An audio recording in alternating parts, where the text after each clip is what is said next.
প্রধানমন্ত্রী সম্মানীয় শ্রী নরেন্দ্র মোদীজির আশীর্বাদ ধন্য বসিরহাট লোকসভা কেন্দ্র বিজেপির মনোনীত প্রার্থী শ্রীমতী রেখা পাত্রের সমর্থনে বসিরহাটের মৈত্রবাগান থেকে বোটঘাট পর্যন্ত বিজেপির পদযাত্রা ও পথসভায় হাজার হাজার কর্মী ও সমর্থকদের সঙ্গ নিয়ে অংশগ্রহণ করে।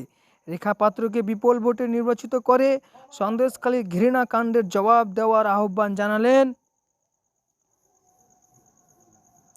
বাংলার প্রতিবাদী কণ্ঠের রাষ্ট্রবাদী জননেতা তথা রাজ্যের বিধানসভা বিরোধী দলনেতা সম্মানী শ্রী সৌমেন্দ্র অধিকারী মহাশয়।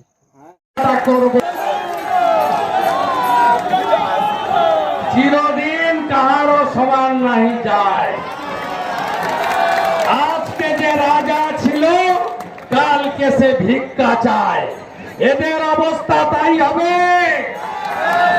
শাহজাহান শুনতে পাচ্ছেন তো? জেলের ভিতরে বলেছিলেন না শুভেন্দু অধিকারীর ছাল আর চামড়া তুলবেন, আপনি ভিতরে আর আমি বাইরে। বাকি সাহানু, ফারুক, মেহেদি হাসান, আইনি সাবধান,